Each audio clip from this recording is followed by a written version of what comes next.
Arga duduk di pojok kamar kos sempitnya, menatap langit-langit yang mulai mengelupas. Hujan turun deras di luar sana, dan setiap tetes air yang menetes dari atap bocor menjadi musik menyayat yang tak diinginkannya. Sudah lebih dari 3 bulan ia menunggak uang kos, dan si ibu kos mulai tak sabar. Tadi pagi bahkan sempat menggedor pintu dengan keras, mengancam akan mengusirnya jika besok belum juga bayar.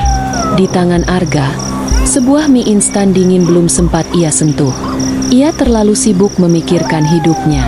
Usianya hampir 30, tapi gajinya sebagai karyawan toko elektronik hanya cukup untuk makan seadanya dan sedikit pulsa.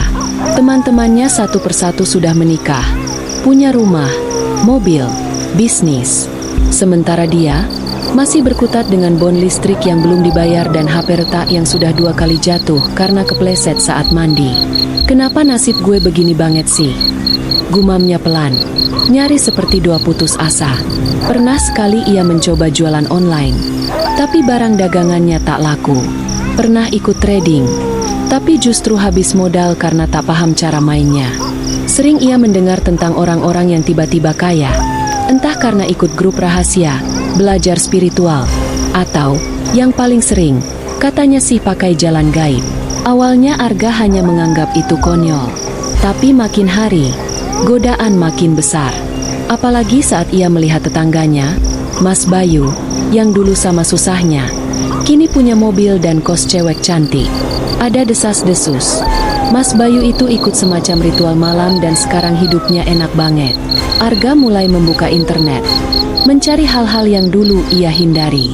Kata kunci seperti cara cepat kaya dengan gaib, perjanjian pesugihan aman, atau cara memanggil hodam kekayaan, mulai memenuhi riwayat pencariannya. Ia masuk ke forum-forum gelap, membaca testimoni-testimoni yang terdengar seperti bualan, tapi juga terlalu menggoda untuk diabaikan. Suatu malam, ia menemukan sebuah postingan misterius. Ritual pasangan gaib untuk kayak nikmat, ritual asli Jawa, hanya untuk yang berani. Dalam ritual ini, kamu tidak hanya akan mendapat kekayaan, tapi juga kenikmatan yang tak bisa manusia lain berikan padamu. Syarat, laki-laki dewasa. Lakukan di kamar dengan cermin dan lilin merah. Siapkan sesajen sederhana, bunga, dupa, dan air putih. Baca mantra saat jam menunjukkan pukul 2. Jangan terkejut jika seseorang datang malam itu.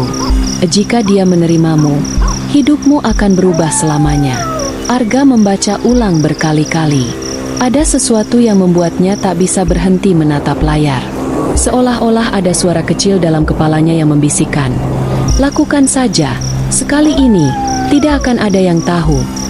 Ia mematikan lampu, dan untuk pertama kalinya dalam hidupnya, ia membeli lilin merah dari toko kelontong. Penjual sempat menatapnya aneh, tapi Arga pura-pura tak peduli. Malam itu, Arga menyiapkan semuanya. Cermin besar ia bersihkan dengan serius. Lilin ia taruh tepat di depannya. Di sebelah cermin, ia letakkan segelas air putih dan bunga melati sisa bekas hajatan warga kemarin. Ia belum tahu benar apa yang ia lakukan, tapi yang ia tahu, ia sudah muak dengan hidup susah. Tepat pukul 2, ia duduk bersila di depan cermin. Cahaya lilin bergoyang perlahan, menciptakan bayangan aneh di dinding kamar. Arga menghela napas panjang, lalu membaca mantra yang ia salin dari forum. Kata-katanya sulit, lidahnya kaku, dan ia tak tahu artinya. Tapi suara dalam hatinya makin keras. "Teruskan, kamu akan segera melihat hasilnya." Saat ia membaca kalimat terakhir, lilin tiba-tiba bergetar hebat. Cermin memantulkan bayangan, tapi bukan hanya miliknya. Di belakangnya, muncul siluet wanita, rambut panjang, berdiri diam. Tapi saat Arga menoleh, kamar itu kosong. Jantungnya berdetak kencang. Tapi entah kenapa, ia tidak takut. Ia hanya merasa sesuatu baru saja dimulai. Malam berikutnya, Arga kembali melakukan ritual yang sama. Kali ini dengan lebih rapi, lebih tenang, seolah sudah terbiasa. Lilin merah menyala sempurna, dupa mengepul tipis, dan cermin bersih dari embun. Tapi malam itu terasa berbeda. Udara lebih dingin, suara cicak hilang, Bahkan suara kipas angin pun seperti terserap oleh kehampaan. Ia duduk di depan cermin dan menatap bayangannya sendiri. Lelah dan penasaran bercampur menjadi satu. Ia bergumam, setengah serius, setengah menggoda. Kalau emang benar ada, datanglah malam ini, tunjukkan wujudmu. 10 menit berlalu, 15 menit, tak ada apa-apa. Arga mulai kesal. Ia bangkit berdiri, mematikan lilin dengan tiupan kuat, dan bersiap untuk tidur. Namun saat ia mematikan lampu kamar, suasana berubah drastis. Hidungnya mencium aroma bunga melati yang sangat menyengat. Bukan seperti melati biasa, tapi tajam, menyusup langsung ke kepalanya, memabukkan. Tiba-tiba, udara kamar menjadi begitu dingin, seperti ada AC besar menyala di dalam ruangan sempit itu. Dan di sanalah ia melihatnya. Di pojok kamar, tepat di depan cermin, berdiri seorang wanita. Rambutnya panjang terurai, menyentuh lantai. Kulitnya pucat seperti porselen. Matanya menatap lurus, tidak ke Arga, tapi ke dalam dirinya. Wanita itu tidak mengenakan apa-apa selain kain tipis yang nyaris tak menutupi apapun. Tubuhnya sempurna, memancarkan pesona yang tak manusiawi. Arga tercekat. Tubuhnya tak bisa bergerak, bukan karena takut, tapi karena tubuhnya bereaksi aneh. Ada gairah yang tak masuk akal, muncul dari dalam, seperti dorongan yang tak bisa dikendalikan. Wanita itu melangkah perlahan, tidak menimbulkan suara. Kakinya tidak menyentuh lantai, tapi melayang pelan. Ia menghampiri Arga. Tangannya dingin saat menyentuh dada Arga. Tidak berkata apa-apa, tidak tersenyum, hanya memeluk, lalu menarik Arga ke lantai. Malam itu terjadi sesuatu yang tak pernah Arga bayangkan. Ia merasakan sensasi bercinta yang tidak bisa digambarkan dengan kata-kata. Tubuh wanita itu dingin, tapi setiap sentuhannya membakar. Setiap desahannya seperti mantra pemanggil rasa candu. Arga merasa seperti melayang, tersedot ke dunia lain, antara mimpi dan nyata. Yang aneh, semuanya begitu nyata. Aroma rambutnya, tekanan kulitnya, bahkan suara detak jantungnya. Tapi di saat yang sama, tidak ada satupun benda di kamar yang bergerak. Sprei tak kusut, lilin tak bergoyang, dan cermin tetap utuh menampilkan bayangan kosong. Saat semuanya selesai, Arga terbangun di atas kasurnya. Masih berkeringat, tubuhnya lemas seperti habis lari jauh. Ia melihat jam, pukul 3.12. Semua yang terjadi terasa begitu nyata, dan anehnya, ia merasa sangat puas. Lebih dari kepuasan jasmani, ada kenikmatan batin yang sulit dijelaskan. Ia tertawa kecil. Gila, kalau ini mimpi, kenapa rasanya lebih nyata dari hidup gue? Di sisi tempat tidur, gelas air putih yang ia siapkan semalam sudah kosong. Dan di ujung ranjang, ada setangkai melati segar. Pagi harinya, hidup Arga mulai berubah. Ia mendapat notifikasi transfer uang, 5 juta rupiah dari rekening tak dikenal. Disusul pesan singkat, terima kasih telah menerima. Nikmati hadiahnya. Kita akan bertemu lagi malam ini. Nomor tak dikenal, tidak bisa dibalas.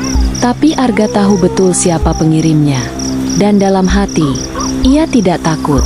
Ia justru menunggu malam datang dengan rasa rindu. 3 malam berturut-turut, Arga terus bersama dengan wanita itu. Setiap kali malam tiba, ia akan menyiapkan kamar. Lilin merah dinyalakan, dupa dibiarkan membakar lambat, dan cermin tetap menghadap ke tempat tidur. Ia bahkan mulai menghias kamar kosnya dengan bunga melati dan kain putih, seperti tempat persembahan. Semua itu dilakukannya dengan sukarela, bahkan dengan gairah. Karena Arga tahu, saat jam menunjukkan pukul 2, sosok cantik itu akan datang. Malam-malamnya kini adalah surga dunia. Tubuhnya dipuaskan, jiwanya dibuat tenang, pikirannya kosong dari beban. Wanita itu tidak pernah berbicara, tapi Arga merasa mengerti maksudnya. Ia seperti tahu apa yang Arga inginkan bahkan sebelum ia sadar sendiri. Dan setiap pagi, hadiah akan datang.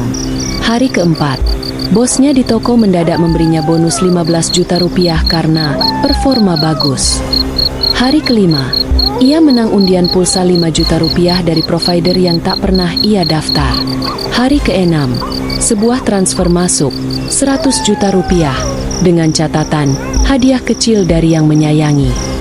Arga mulai hidup mewah. Ia menyewa apartemen kecil di pusat kota, membeli motor sport bekas, dan mulai berpakaian seperti eksekutif muda. Teman-temannya mulai heran, tapi Arga hanya senyum dan berkata, "Lagi hoki aja." Tapi tak ada yang tahu, hoki itu datang dari ranjangnya. Setiap malam, sosok wanita itu datang. Semakin nyata, semakin hangat, dan semakin liar. Hubungan mereka bukan lagi sekadar kontak fisik. Ada ikatan yang tumbuh. Arga merasa dimiliki, dan ia pun mulai jatuh cinta. Ia mulai memanggil wanita itu dengan nama Rani. Kadang ia berbicara sendiri, seolah wanita itu bisa mendengarnya meski belum datang. "Rani, jangan tinggalin aku, ya? Gue gak butuh cewek lain. Serius." Ia menolak semua wanita yang mendekat, termasuk Mira, rekan kerja yang selama ini menyukainya. Suatu hari Mira datang membawa makanan ke apartemen, tapi Arga langsung murka. Ia merasa terganggu, bahkan ia membentak, "Gue udah punya seseorang. Dia jauh lebih baik dari kamu." Mira ketakutan, karena saat itu Arga berbicara sambil memeluk udara kosong, seperti menggenggam bahu seseorang yang tak terlihat. Malam itu, Rani datang lagi, tapi kali ini ada yang berbeda. Arga terbangun di tengah malam dalam kondisi tubuh yang sangat lemas, seolah seluruh tenaganya tersedot habis. Di cermin, ia melihat sosok Rani berdiri diam, tersenyum, tapi senyumnya dingin, dan matanya merah membara. Tak ada kehangatan, tak ada belayan, hanya pelukan yang menekan, menindih, dan membuat Arga sulit bernapas. Ia teriak, "Rani, kenapa?" Tapi wanita itu hanya menempelkan jari ke bibirnya, hahaha, dan mulai mengambil miliknya lagi. Tapi kali ini, bukan kenikmatan yang ia rasakan, tapi rasa perih. Tubuhnya seperti terkoyak dari dalam. Pagi harinya, Arga muntah darah. Tapi, di rekeningnya, ada tambahan 250 juta rupiah. Ia tersenyum sambil gemetar. Tak tahu harus takut atau bahagia. Sakit, tapi kaya. Sejak saat itu, Arga tak lagi bisa tidur tenang. Tapi ia juga tak bisa berhenti. Wanita itu datang setiap malam. Kadang lembut, kadang buas, kadang penuh cinta, kadang seolah ingin membunuhnya. Tapi Arga tak menolak. Ia terikat, terpikat, terperangkap dalam cinta dan kenikmatan dunia yang diciptakan bukan oleh manusia, tapi oleh sesuatu dari balik cermin. Dan ia tahu, ini bukan cinta biasa. Ini perjanjian. Tubuh Arga mulai berubah. Wajahnya memang tampak lebih cerah, lebih segar. Bahkan banyak yang bilang ia makin tampan. Tapi di balik semua itu, ada kerusakan yang mulai menggerogoti dari dalam. Bangun tidur, ia sering mimisan. Kulitnya gatal dan mengelupas meski tanpa sebab. Tulang belakangnya kerap terasa nyeri seperti dipukul besi panas. Tapi yang paling mengerikan adalah, ia tak bisa berhenti ereksi. Bahkan tanpa rangsangan, tubuhnya terus siaga, seolah tubuhnya bukan lagi miliknya. Ia berkali-kali memeriksakan diri ke dokter, tapi semua hasil pemeriksaan normal, bahkan terlalu normal. "Bapak ini sehat sekali, seperti anak muda usia 20-an, ujar dokter sambil tertawa. Padahal malam sebelumnya, Arga hampir mati dicekik saat ritual. Rani tak lagi bersikap seperti kekasih. Ia lebih mirip pemangsa. Setiap kali menyatu dengannya, Arga merasa seperti dikuras. Kadang ia berteriak kesakitan, tapi tubuhnya tak bisa melawan. Rani seolah menguasai seluruh sarafnya. Suatu malam, Arga terbangun karena mimpi buruk. Dalam mimpi itu, ia berada di hutan gelap. Di sekelilingnya, ratusan lilin merah menyala. Dan di tengah lingkaran api, Rani berdiri telanjang. Tubuhnya berlumuran darah. Tapi bukan darah Arga. darah wanita-wanita lain. Rani menunjuk ke sebuah batu besar, dan di sana, Arga melihat jasad Mira. Lehernya patah, matanya melotot, tubuhnya membiru. Lalu Rani menoleh dan berkata dengan suara menggema, "Jangan pikir kamu bisa mencintai yang lain. Semua milikmu, milikku juga." Arga terbangun dengan jeritan. Tapi kamar apartemennya kosong. Tak ada Rani, tak ada darah. Hanya bau melati yang menyengat dan satu bekas lipstik merah di bantalnya. Keesokan harinya, berita mengejutkan muncul di TV. Mira ditemukan tewas di dalam kamar kosnya. Gantung diri. Tapi dari penjelasan polisi, tidak ditemukan tanda-tanda bunuh diri. Jari-jari tangannya patah, dan mulutnya membiru seperti dicekik. Arga lemas. Ia tahu, ini bukan bunuh diri, ini peringatan. Beberapa hari berikutnya, Arga mencoba kabur. Ia tinggalkan apartemen, membuang cermin dan lilin merah, bahkan membakar dupa yang tersisa. Ia pergi ke kampung halamannya, berharap Rani tak bisa mengikutinya. Tapi malam pertama di kampung, ia bermimpi lagi. Tapi kali ini, mimpi itu bukan mimpi. Ia bangun tengah malam dan menemukan dirinya berdiri di kamar mandi, telanjang dan memegang pisau dapur. Di depannya, seekor ayam peliharaan ibunya sudah disembelih dan digantung di sawer. Darahnya mengalir ke lantai. Arga berteriak. Panik. Ibunya masuk dan menjerit melihat pemandangan itu. Ayahnya langsung mengusir Arga dari rumah, menganggapnya gila. Arga pun kabur, berkendara tanpa tujuan, mencari tempat di mana ia bisa bebas dari jerat Rani. Namun dimanapun ia tidur, Rani selalu datang. Kadang melalui cermin di kamar hotel, kadang lewat bayangan di dinding, kadang bahkan ia bangun dengan kondisi tubuh sudah berhubungan, tapi sendirian. Dan selalu, uang masuk ke rekeningnya. Setiap nikmat, dibayar mahal. Arga tak bisa berhenti. Ia coba sholat, gagal. Ia coba ke gereja, muntah darah. Ia coba konsultasi spiritual. Tapi paranormal itu justru menghilang keesokan harinya. Ia sadar, gue udah terlalu dalam. Gue bukan lagi manusia biasa. Kini Arga tak tahu apa lagi yang bisa ia lakukan. Tubuhnya semakin rusak, tapi uang terus mengalir. Mobil mewah, wanita duniawi, pesta pora, semua ada. Tapi ia tidak bisa tidur, tidak bisa tenang. Dan kadang, saat melihat bayangan sendiri di kaca, ia tidak melihat dirinya lagi. Tapi wajah wanita berambut panjang, tersenyum penuh dendam. Setelah hampir 2 bulan terjebak dalam kenikmatan dan mimpi buruk yang tak berkesudahan, Arga akhirnya sadar satu hal. Jika ia tidak memutus perjanjian itu, maka cepat atau lambat, nyawanya bukan lagi miliknya. Tapi masalahnya, Arga bahkan tak tahu kapan perjanjiannya dimulai. Ia tak pernah menandatangani apapun, tak pernah membaca mantra atau berdarah-darah dalam ritual. Yang ia lakukan hanyalah menyambut Rani. Dan ternyata, itu saja sudah cukup. Dalam keadaan putus asa, Arga nekat mendatangi seorang kiai tua yang dikenal sakti dan jarang mau menerima tamu. Lokasinya jauh di kaki gunung, hanya bisa diakses melalui jalan kecil setapak dan melewati ladang sunyi. Ia tiba menjelang maghrib, dengan tubuh gemetar dan hati tak karuan. Saat menghadap sang kiai, ia langsung tersungkur, menangis, memohon, "Tolong, Ki, tolong bebaskan saya. Saya nggak tahu ini apa, tapi dia bukan manusia. Dia mengikat saya.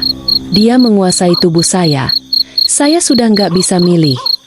Kiai itu hanya menatap dalam, lalu berkata, "Kamu sudah menerima, dan kamu menikmati.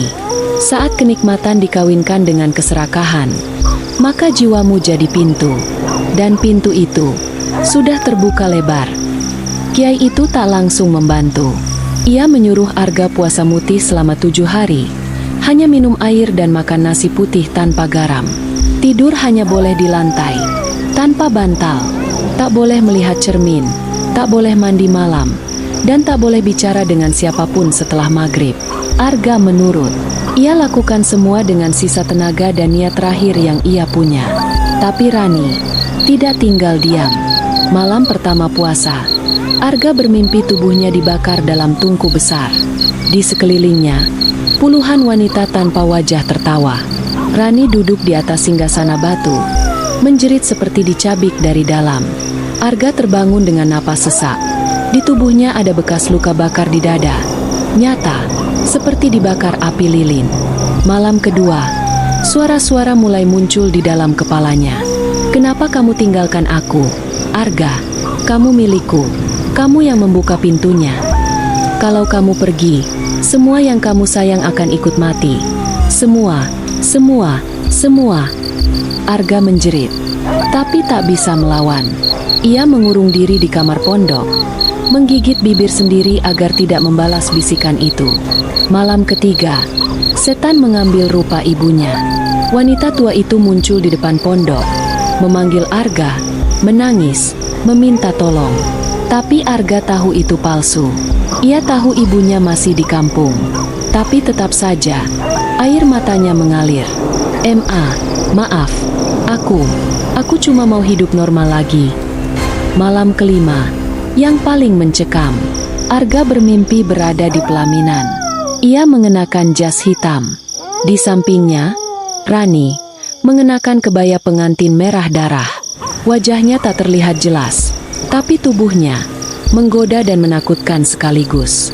Para tamu yang datang adalah jasad-jasad. Mira, sang paranormal, bahkan Kiai yang membantunya. Dan di hadapan penghulu berwajah arang, Rani mengucap, "Aku terima Arga sebagai suami dunia akhirat, milikku selamanya, sampai jiwanya tak bersisa." Arga terbangun. Kali ini, benar-benar menjerit. Tangannya berdarah karena ia mencakar dinding. Tubuhnya penuh luka. Ia hampir menyerah. Namun saat hari ketujuh tiba, semua berubah. Malam itu, tak ada mimpi, tak ada suara, tak ada Rani, hanya hening. Dan seberkas cahaya aneh masuk lewat celah jendela. Saat Arga menatap keluar, ia melihat siluet wanita berdiri di bawah pohon besar. Tapi sosok itu tak mendekat. Ia hanya diam, menatap, dan menghilang perlahan, meninggalkan suara yang tak pernah Arga lupakan. Ini belum selesai. Keesokan paginya, Kiki berkata, "Perjanjiannya belum benar-benar putus. Tapi pintunya sudah kamu tutup. Jika kamu buka lagi, bahkan dengan niat kecil, maka dia akan datang bukan untuk cinta, tapi untuk menjemput." Arga mengangguk. Ia tahu, perjuangan belum berakhir. Tapi ia baru saja menang satu ronde. Setelah ritual berat dan puasa 7 hari itu, Arga mencoba hidup normal kembali. Ia kembali bekerja, meski dengan identitas baru, dan tinggal di kota kecil yang jauh dari tempat kejadian. Ia meninggalkan semua harta lamanya. Mobil dijual, rekening dikosongkan. Semua benda-benda dari masa perjanjian, ia buang atau bakar. Ia bahkan berjanji, tidak akan pernah lagi memandangi cermin terlalu lama. Waktu berlalu. Beberapa bulan pertama berjalan tenang. Tak ada suara, tak ada mimpi, tak ada Rani. Arga mulai mengenal seorang wanita baru, Dinda, karyawan perpustakaan yang pendiam dan lembut. Mereka tak langsung dekat, tapi Dinda membuat Arga merasa manusia lagi. Ia tertawa, makan makanan sederhana, dan perlahan percaya bahwa hidupnya bisa utuh kembali. Namun semuanya berubah. Di malam pertama mereka tidur bersama. Itu bukan hubungan seksual. Arga masih trauma dan memilih menjaga jarak. Tapi malam itu, Dinda tidur di kamarnya. Hanya karena hujan deras mengguyur dan listrik padam. Sekitar pukul 2 dini hari, Dinda terbangun sambil menggigil. Ia memanggil-manggil Arga dari ruang tengah. Saat Arga menghampiri, wajah Dinda sudah pucat. Tangannya gemetar menunjuk ke arah kaca jendela. Tadi, ada perempuan di luar. Dia nempel di kaca. Rambutnya panjang banget. Bajunya, seperti pengantin merah. Darah Arga membeku. Tak mungkin. Ini bukan kebetulan. Bukan halusinasi. Rani kembali. Selama 3 malam berturut-turut, Dinda mulai mengalami gangguan. Mendengar bisikan saat mandi, mendapati bajunya dipenuhi bunga melati, hingga tubuhnya sering membiru di bagian perut dan paha, seolah dicekik dalam tidur. Arga panik. Ia kembali ke Kiai. Tapi pesan yang ia terima jauh lebih mengerikan. Kamu sudah menutup pintu. Tapi dia tidak pernah keluar. Dia hanya menunggu. Dan kini, dia merasa dikhianati. Karena kamu mencintai yang lain. Rani tidak pergi.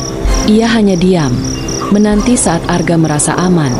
Dan saat itulah ia datang menuntut haknya. Puncaknya terjadi malam Jumat Kliwon. Arga mendapati rumahnya seperti medan perang. Lampu pecah, dinding penuh coretan darah, dan di kamar, Dinda berbaring tanpa napas. Matanya terbuka, dan di dahinya tertulis, "Milikku." Arga jatuh terduduk. Ia menjerit. Dunia seperti runtuh. Namun sebelum ia bisa menangis lebih jauh, cermin di sudut kamar bergetar. Perlahan, sosok Rani muncul di sana. Matanya merah, bibirnya tersenyum. Ia tidak datang dari luar. Ia datang dari dalam Arga. Kamu tak pernah benar-benar lepas. Karena kenikmatanmu, cintamu, kekayaanmu, semuanya ada karena aku. Dan kini, aku menjemput sisa yang belum kutuntut. Cermin pecah, dan dari kepingannya, tubuh Arga seperti tersedot masuk. Jeritannya menggema hingga tetangga berdatangan. Tapi saat mereka masuk, rumah itu kosong. Tidak ada mayat, tidak ada darah, tidak ada Arga. Hari ini, rumah itu ditinggalkan. Orang-orang bilang, kadang malam-malam tertentu, suara wanita menangis terdengar dari dalam. Kadang, kaca jendela terlihat berkabut dari dalam, dan di baliknya, ada sosok pria yang tersenyum miris, seperti menyesal, atau mungkin masih menikmati.